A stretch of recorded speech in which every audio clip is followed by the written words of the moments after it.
Hello বন্ধুরা, as kitchen and ব্লগসে আপনাদের স্বাগত। আজকে আমরা লাউ দিয়ে একটা নতুন রেসিপি বানাতে চলেছি। তবে এটা সবার পরিচিত লাউ চিংড়ি অথবা লাউ ঘন্ট নয়। আমরা আজকে লাউকে নতুন রূপে আপনাদের সাথে পরিচয় করাতে চলেছি। আর আমরা এই রেসিপিটির নাম দিয়েছি তিলমোহিনী লাউ। চলুন তাহলে দেখে নেবেন কেমন করে বানাচ্ছি।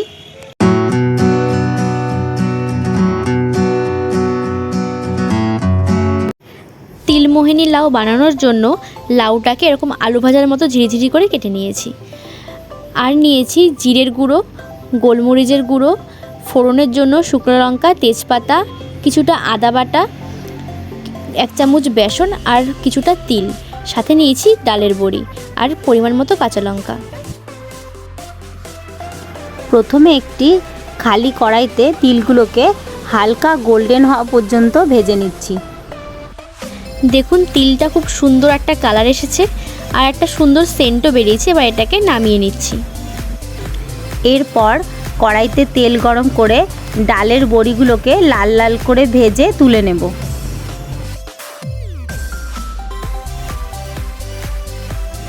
এরপর ওই একই তেলের মধ্যে শুকনো লঙ্কা আর তেজপাতাটা ফোড়ন দিয়ে দিলাম।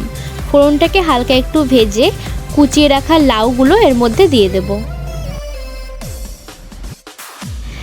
লাউটাকে কিছুক্ষণ নাড়াচাড়া করে এর মধ্যে পরিমাণ মতো নুন আর পরিমাণ মতো হলুদ দিয়ে নুন হলুদটাকেও ভালো করে লাউয়ের সাথে মিশিয়ে দেব।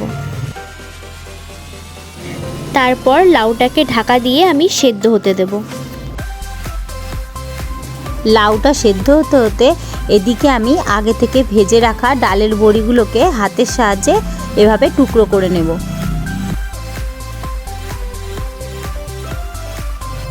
ঢাকা তুলে দেখছি লাউটা মোটামুটি সেদ্ধ হয়ে গেছে। এবার এর মধ্যে আগে থেকে চিড়ে রাখা কাঁচা লঙ্কাগুলো দিয়ে হালকা হাতে নেড়ে আবারও সেদ্ধ হওয়ার জন্য ঢেকে দেব।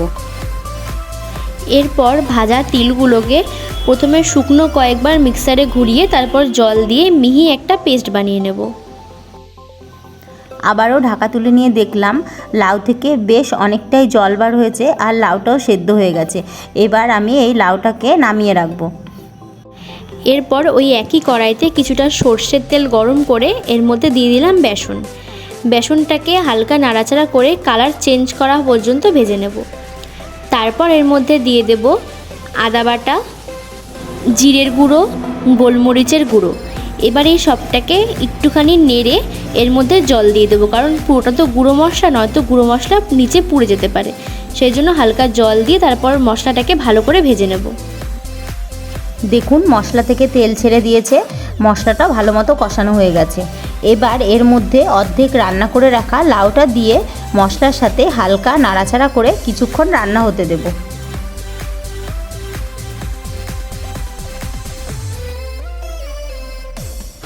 সবজিটা যখন ভালো মতো ফুটে উঠবে তখন এর মধ্যে দিয়ে দেব পেস্ট করে রাখা তিল। তিলটাকে লাউয়ের সাথে ভালো করে মিশিয়ে দিয়ে দেব ভেজে রাখা বড়ি।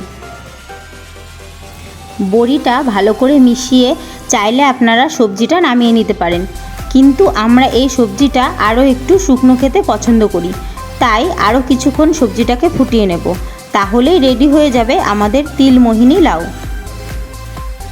তাহলে বন্ধুরা, বাড়িতে লাউ আসলে রোজকার রেসিপিগুলো না বানিয়ে অবশ্যই এই তিলমোহিনী লাউটা বানাবেন।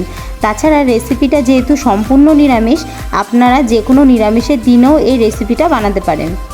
আজকের ভিডিওটা এই পর্যন্তই। ভিডিওটি ভালো লাগলে লাইক করবেন আর চ্যানেলটিকে সাবস্ক্রাইব করে আমাদের পাশে থাকবেন।